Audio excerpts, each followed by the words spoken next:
러시아는 극동에서 공격적이고 모험적인 팽창을 계속해서 진행해왔다.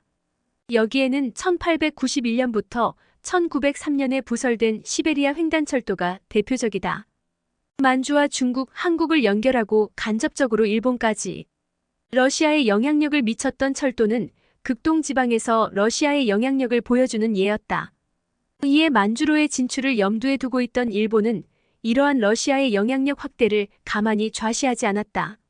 당시 일본은 메이지 유신을 통한 근대화 성공으로 1894년에 있었던 청일 전쟁을 승리로 이끌고 동북아시아에서 자신의 패권을 위시했다.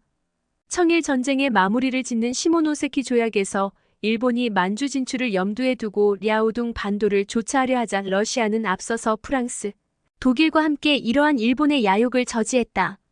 이를 삼국 간섭이라고 한다. 그리고 러시아는 삼국 간섭의 대가로 중국과 비밀 조약을 체결해 만주를 통해 연해주로 이르는 철도 부설권을 얻어냈다. 이는 사실상 북만주에서 러시아의 세력권이 확립되는 걸 의미했다. 만주에서의 영향력 확대에 대한 갈등의 결과로 러시아 내 일본에 대한 이미지는 격히 나빴다.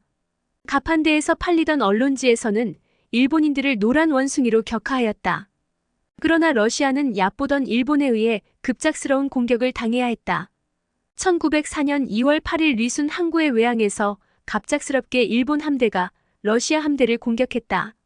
이는 어떠한 선전포고조차 없이 이루어진 것으로 나중에 있을 일본의 진주만 공습과 함께 생각해보면 일본은 선전포고 없이 전쟁을 시작하는 것을 매우 쉽게 생각하고 있는 것으로 보인다. 일본의 이러한 기습은 성공을 거두었고 러시아는 패퇴를 거듭했다.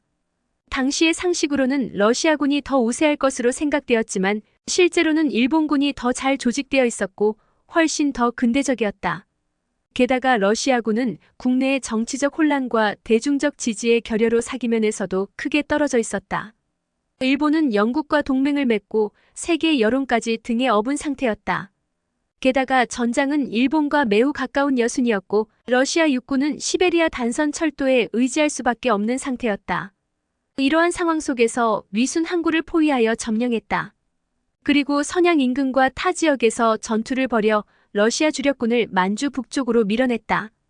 게다가 일본군은 발트해에서부터 아프리카 희망봉을 돌아보급도 제대로 받지 못한 채 지구를 반바퀴 돌아온 러시아 함대를 스시마 해전에서 패배시켰고 러시아 발트 함대는 극동의 해협에서 괴멸되었다. 스시마 해전 직후 러시아와 일본 사이에 휴전이 성립되었다. 러시아는 수없이 많은 패배와 유럽 러시아에서의 정치적 혼란이라는 이중적 고통에 시달렸다. 또 일본은 일본 나름대로 재정의 고갈로 인해 전쟁을 끝까지 수행할 수 없었기에 둘의 이해가 맞아떨어져 휴전이 성립되었다. 미국의 루즈벨트는 1905년 8월 뉴햄프셔에 있는 포츠머스에서 강화회담을 주선했다. 러시아 대표단의 비태는 자신의 외교수를 통해 절망적인 상황에서도 러시아가 만족할 만한 성과를 냈다. 러시아는 한국에서의 일본의 우선권을 승인했고 랴오둥 반도의 조차권과 창춘 이남의 철도, 사할린 남부를 일본에 양도했다.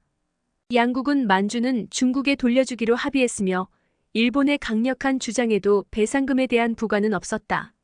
러일 전쟁이 마무리되던 1905년 무렵 러시아는 국내의 정치적 혼란이 극에 달해 결국 1905년 혁명이라는 사태로 전국은 걷잡을 수 없는 혼란에 빠져들었다.